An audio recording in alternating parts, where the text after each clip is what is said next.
근데 눈밑지방 재배치를 하면 이렇게 불룩한 눈밑지방 때문에 애교살이 잘 안 보이다가 눈밑지방이 이렇게 밑으로 재배치가 되면서 눈밑지방이 날씬해지면 이제 잘 안 보이던 애교살이 딱 보일 수 있죠. 그다음에 양쪽이 다른 거예요. 왜 다르겠어요? 원래 다르니까 다른 거지. 눈밑지방 재배치로 애교살의 크기를 바꿀 수는 없거든요. 하안검은 조금 다르죠. 하안검은 물론 절개를 하기 때문에 애교살의 크기를 어느 정도 조절할 수는 있어요.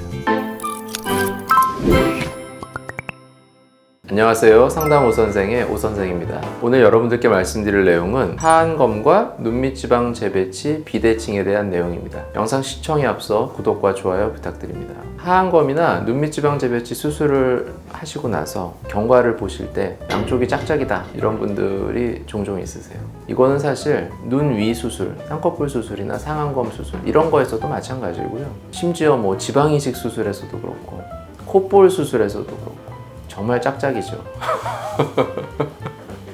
왜 짝짝이인 줄 아세요? 원래 짝짝이니까 짝짝이에요.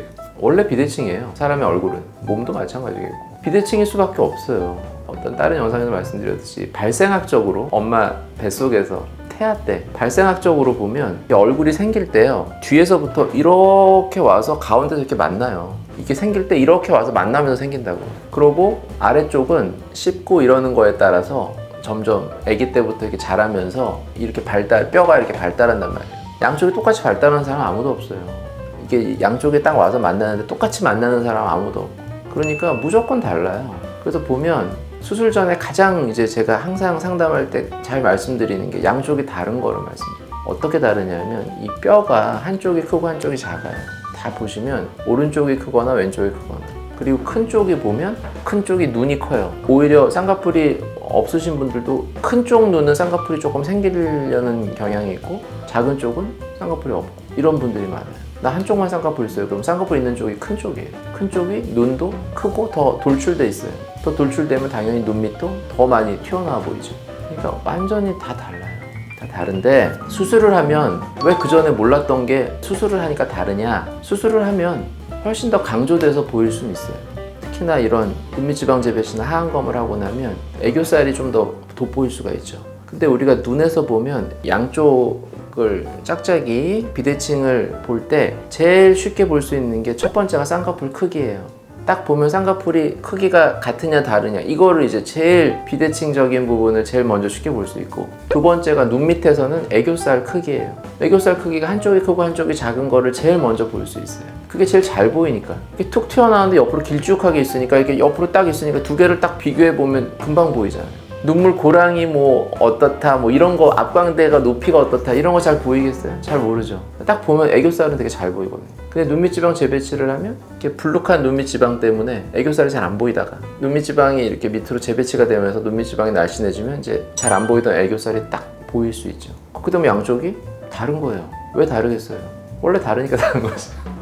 눈밑지방 재배치로 애교살의 크기를 바꿀 수는 없거든요. 자, 그럼 하안검은 이제 절개를 다 하죠. 절개를 하고 재배치도 하고 외양각 고정으로 당기니까 애교살이 탁 생기죠. 하안검은 조금 다르죠. 하안검은 물론 절개를 하기 때문에 애교살의 크기를 어느 정도 조절할 수는 있어요.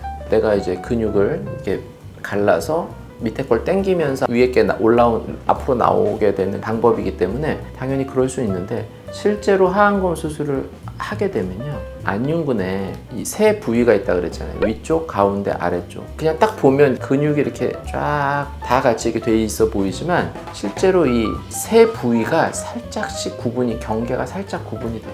그게 이제 그 부분들이 약간씩 경계가 보인다고요. 제일 위쪽 부분, 애교살을 만드는 제일 위쪽 부분과 그 가운데 밑에 이런 부분들이 제일 위쪽과 가운데 부분이 살짝 이 경계가 있습니다. 아, 이분은 여기서 애교살이 만들어지는구나. 그런 게 보여요. 그럼 하안검 수술할 때 이제 근육을 갈른다 그랬잖아요. 거기다 대고 딱 갈라요. 이거를 일괄적으로 3mm면 3mm, 5mm면 5mm를 자로 딱 재서 양쪽을 딱 재서 똑같이 딱 갈르면 똑같을 것 같죠? 그렇지가 않아요. 이게 근육이라는 게 그렇게 뭉치고 이렇게 움직이는 게 위쪽 3분의 1이랑 중간이랑 게 갈라져 있잖아요. 그러다 보니까 애교살을 만들 때는 그 원래 자기가 애교가 만들어지는 곳을 갈라서 만드는 게 사실은 제일 좋아요. 근데 그게 양쪽이 다를 수 있는 거죠. 그러다 보니까 조금 차이가 있을 수 있는데 그 차이도 결국은 큰 쪽, 얼굴이 좀 큰 쪽이 애교살이 좀 크기가 쉬워요. 그러면 이게 큰 쪽을 좀 줄이거나 나머지를 크게 해야 되느냐? 그렇게 하면 애교살의 모양이 좀 자연스럽지 않을 때가 많아요. 이렇게도 해보고 저렇게도 해보는데 결국은 원래 자기가 있는 걸대로 따라가는 게 제일 나아요. 그렇게 했는데 너무 이게 한쪽이 크면 수술 중에 큰 쪽 근육을 조금 약간 줄이거나 하는 경우들도 있어요. 그래도 조금 이제 맞춰보는 거죠. 근데 그렇게 맞췄는 것 같지만 그래도 안구 돌출에 따라서 돌출이 된 쪽이 밀려 나오면서 애교살이 더 커 보여요. 참 이 양쪽을 맞춘다는 게 참 보통 일이 아니에요. 원래가 다르니까. 그래서 수술을 하고 나서 짝짝이가 심해 보인다? 그럴 수 있어요. 그러고 수술을 했으니 얼마나 더 열심히 보겠어요. 수술 전에 자기가 달랐던 부분이 있음에도 인지를 못하고 살아요. 왜냐면 나 뭐 아무것도 안 했는데 그걸 내가 굳이 그걸 보면서 짝짝이인 거를 왜 찾아요. 하지만 수술을 했죠. 그러면 얼마나 관심이 있겠어요. 나 잘 됐나? 계속 본다고요. 근데 양쪽이 다른 게 보이죠. 누구나 모든 사람들이 다 똑같이 다 하시는 얘기예요. 이거를 그 전에 다 말씀을 드려요. 웬만하면 상담할 때 이미 수술 전에 이쪽이 좀 다르시네요. 그러면 진짜 다르네요. 이제 이렇게 말씀하신다. 진짜 다르네요. 다른 거를 굳이 알 필요가 없으시기 때문에 잘 모르실 뿐이죠. 이제 경과를 볼 때 그 수술 전에 찍은 사진이 그래도 굉장히 중요해요. 이 전 모습을 따라가요. 전 모습을 무시하고 수술 후 모습이 나올 수는 없어요. 양쪽 다. 그래서 보면 이렇게 된 게 이렇게 됐다. 이렇게 됐구나. 이제 이렇게 알 수 있는 거죠. 눈밑지방 재배치보다 하얀 검을 했을 때 더 양쪽이 짝짝이가 더 심해 보인다더라. 그럴 수도 있죠. 왜냐면 더 많이 건드리잖아요. 더 많이 건드리고 더 많이 붓고 애교살도 훨씬 많이 커 보이고 많이 부으니까 많이 부을수록 더 많이 달라 보이죠. 조그만 거 2개일 때는 달라봐야 서로 조그마니까 잘 모르죠. 근데 이게 엄청 확대가 된다고 생각해보세요. 그럼 이건 이렇게 확대됐어요. 부풀었으니까 더 많이 달라 보이죠. 근데 이게 같이 줄어요. 같이 줄면 이제 이렇게 되죠. 그러면 차이가 덜 보이죠. 모든 게 다 이렇게 확대되면 과장되니까 더 차이도 커 보이게 돼 있어요. 이런 데도 다 마찬가지고. 그러니까 이 비대칭을 말씀하시는 분들은 보통 수술한 지 한 4, 5일 됐을 때 부어있을 때 실밥 보러 오셨을 때 이때는 비대칭에 대해서 말씀을 제일 많이 하죠. 왜요? 엄청 달라 보이니까 그때는. 근데 시간이 지나면서 붓기가 빠지면서 점점 회복하고 뭐 한 달, 3개월, 6개월 가면 갈수록 점점 줄어들거든요. 그 차이가. 그때는 이제 좀 덜하죠. 그러면 이런 정도 차이가 있는 거를 진짜 내가 어떤 수술을 다시 해서 맞춰야 되는 경우들도 있느냐? 뭐 그럴 수도 있을 수는 있죠. 수술이 잘 안 돼서 만약 비대칭이 생긴다. 예를 들어 뭐 수술했는데 한쪽은 여전히 불룩하다. 눈밑이 이럴 수도 있잖아요. 그런 경우라면 이거는 이거 수술이 계획대로 안 돼서 이렇게 불룩해서 다른 건가? 그렇다면 이거는 재수술을 해서 맞춰서 양쪽을 맞춰줄 수도 있겠죠. 그거는 당연히 내 원래 계획대로 모양이 안 나와서 이게 만약에 비대칭이 생긴 거라면 그건 당연히 수술을 다시 해서 재수술을 통해서 좀 더 좋은 모양으로 맞춰주는 게 맞겠죠. 그거는 뭐 너무 당연한 얘기죠. 비대칭적인 차원이 아니라 그냥 수술 결과에 대한 내용이니까요. 그러면 재수술이 힘든데 이걸 진짜 이렇게 힘들게 해서 맞춰야 되느냐? 이게 그냥 원래 얼굴이 달라서 생긴 차이라면 굳이 이거를 재수술까지 해가지고 맞출 이유가 뭐가 있겠어요? 완벽하게 맞출 수가 없다니까요. 제가 처음에 원래 짝짝이라 그렇다 이런 식으로 좀 말씀을 드렸지만 누구나 모든 사람은 얼굴이 다 달라요. 근데 우리가 어떤 때 잘 보이냐면 얼굴을 보고 사람이 말하거나 뭐 이렇게 움직이는 이런 모습을 볼 때는 잘 못 느껴요.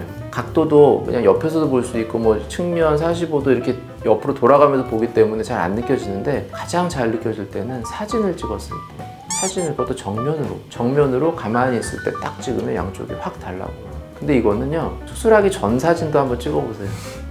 이것도 달라요. 근데 굳이 다른 거를 내가 인식을 안 하는 거죠. 다른 걸 굳이 찾을 필요도 없죠. 왜? 나 아무것도 안 했는데 뭐 다르든 말든 이렇게 되는 거예요. 그래도 보통 사진을 찍었을 때 너무 달라요 이러신 분들 되게 많아요. 수술 자체에 문제가 없다면 그런 비대칭적인 부분으로 수술하는 거는 저는 추천하고 싶지는 않아요.